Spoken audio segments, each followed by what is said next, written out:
Hello and welcome to Wayland Sports Chat, the official sports show of WSPN. I'm Max Brand, and joined alongside me are CJ Brown and Josh Schreiber. Today, we'll be breaking down the NFL draft, who won and lost, the NHL playoffs, the NBA playoffs, and the MLB. Let's get started. We'll start with the NFL draft. CJ, who do you think were the winners and losers of the NFL draft? N'Keal Harry to the Patriots is a great draft. I love that. First wide receiver they've taken in the first round since 2000. I also love the Browns draft. They're having a great class this year, and I'm looking for the Browns to make a deep run in these playoffs. One thing I'd like to add to that is this is the second year in a row that an Oklahoma quarterback that won the Heisman went number one overall. Yeah. All right, let's transition to the NBA playoffs. Hey, Josh, what do you have going on in the NBA playoffs this year? Well, the NBA playoffs so far, we've actually had no upsets in any of the matchups in the first round. One interesting thing we saw though was in the Denver Nuggets versus San Antonio Spurs series. It went 7 games and only ended.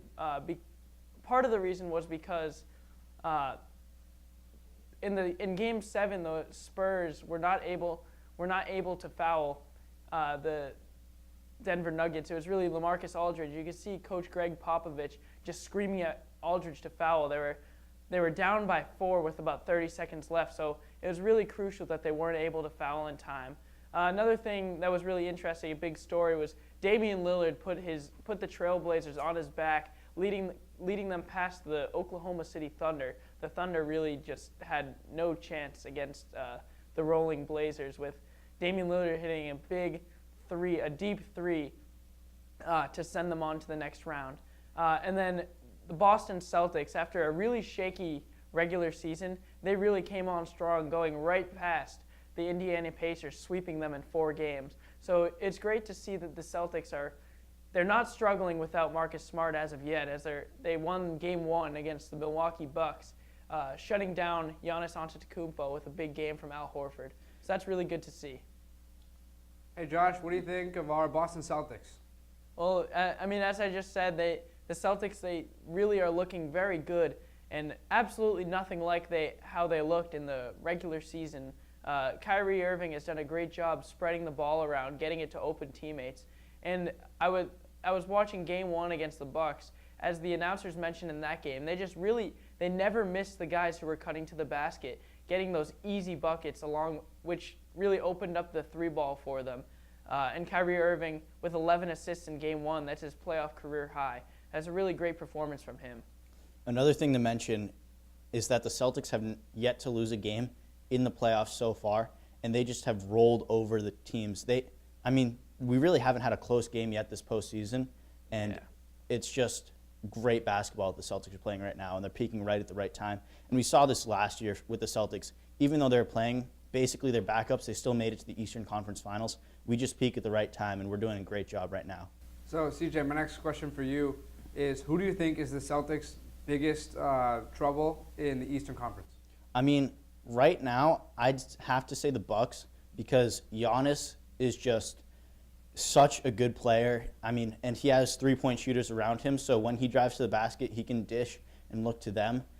Chris Middleton, if he steps up, then we might be in trouble, but as of right now, I'm pretty confident with the East. You saw how Al Horford handled Antetokounmpo. He handled him pretty well. So interesting to see how that series turns out. Josh, go ahead. I'm going to add in the Raptors just absolutely manhandled the 76ers. A big surprise for them this season was Pascal Siakam. This is his second year in the NBA from Africa, but he has really had an unbelievable career so far, a great defensive player, but his offensive game has really come alive so far this year. And just Kawhi Leonard, obviously, he's proven in the playoffs and just as an unbelievable player, all-around player. Yeah, Kawhi Leonard in Game 1 had 45 points, which is a playoff career high for him. He's playing great basketball right now. He's got the entire city of Toronto on his back. And he's only getting better. Let's transition to the NHL playoffs. CJ, you want to start us off here? So, obviously, the Blue Jackets beat the Lightning, which no one saw coming. The Lightning tied the regular season record for most wins by any NHL team ever, and then the Blue Jackets swept them. No one saw that coming from the Blue Jackets, and now they're tied 1-1 with the Bruins. Right now, I like how the Bruins are playing. the Bruins in Game 2 came out physical. It didn't work out in the end for them as they lost in double overtime, but they handled Columbus in Game 1, and I'm confident in this series. I'm looking forward to seeing the Bruins hopefully make a run for the Cup. Yeah, CJ, we actually watched this game together. You saw how the Boston Bruins were playing, how physical they were, and if they keep playing their physical brand of hockey, they're going to roll right through the Blue Jackets, I think. So the next big thing going on in the NHL right now is the Carolina Hurricanes. They haven't made the playoffs in a very long time, and right now they look very, very good. They're playing really, really great hockey, and they're playing well against the Islanders right now. And I think if they get through the Islanders, they have a decent chance at getting to the Stanley Cup Finals. Josh, what do you think? Yeah, I mean, I agree. A big story for the Hurricanes so far this year has been a lot of fans have loved that after every win they've had a new celebration. It's just really, really been a good way to get fans really into the game of hockey. The numbers have decreased a little bit, but playoff hockey fans really seem to love.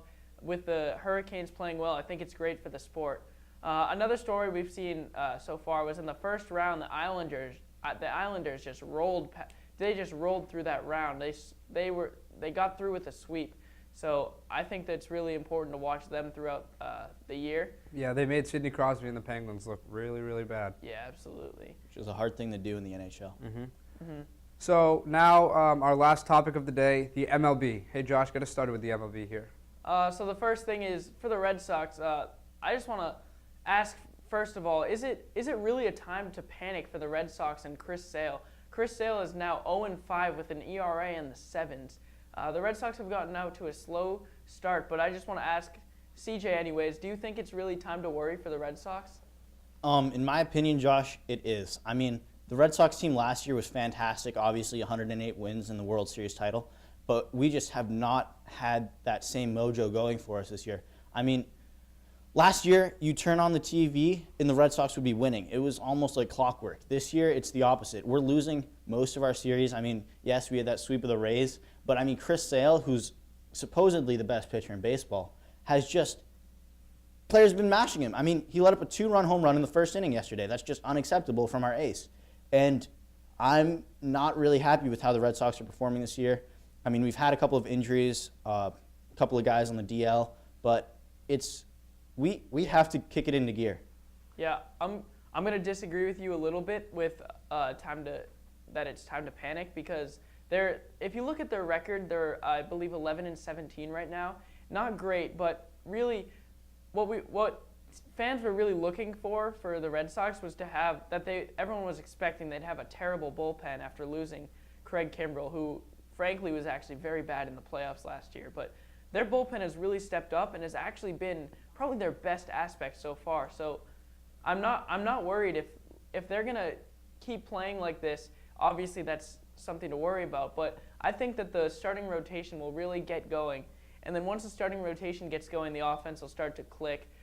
Mookie Betts has shown some flashes this year of his past self, but other than that, it has been a slow start for him and the rest of this Red Sox offense. I'd also like to note that the Red Sox did start with an 11-game road trip with 0 breaks in between. So the MLB scheduling kind of screwed us over. I mean, that could be because we're playing the Yankee series in London, so we need rest days for that. But overall, I mean, the Red Sox schedule thus far has been a very tough one, probably the toughest in the MLB. The last point I'd like to make about the Red Sox before we move on to another star in the MLB. Hey, Josh, I don't know how you can tell me that Chris Sale going 0-5 is not necessarily something to worry about this early in the season, because the Red Sox best pitcher, still winless after, what are we, at least 30 games in right now? Almost 30 games in, is, to me, unacceptable. Chris Sale is the Red Sox best pitcher, and it's just not acceptable for him to be 0-5 right now at this stage. He gets paid too much money to lose games. Exactly. Well, I do. It could be a little bit worrisome right now, but by no means I don't think that it's time to panic. He may be 0-5, but after all, he's their ace. He has had several years. He's been amazing. The problem we've seen so far is just his fastball has not had the same velocity that he used to have. But if you recall, in the beginning of his career, his fastball actually was not really in the high 90s. It was around where it is now. So if he can just... So you're telling me he's going down in his career? I think that shoulder issue he had a little bit last year is affecting him, but I think that as the year goes on, hopefully they could see his velocity rise again. But even if not, I think he will adjust and learn to pitch how he used to pitch when he was back with the White Sox and really implement the slider and the changeup that he has in his arsenal. All right, let's transition here to Christian Yelich of the Milwaukee Brewers. We'll start with CJ on this one. Do you think he is the best player in the MLB and why? Well, Christian Yelich is having an outstanding season that follows up his NL MVP from last year. He is tied for the most home runs before May 1st with Alex Rodriguez and Albert Pujols, and that is good company to be in. I mean, he's not playing in the steroid era, and he's still hitting that. I believe he has 14 home runs right now, and he could break that record because we are not at the end of April yet. And Christian Yelich is fantastic. He just lights out every night. Christian Yelich just mashes the ball, just smashes homers, and you love to see it. It's good for the game.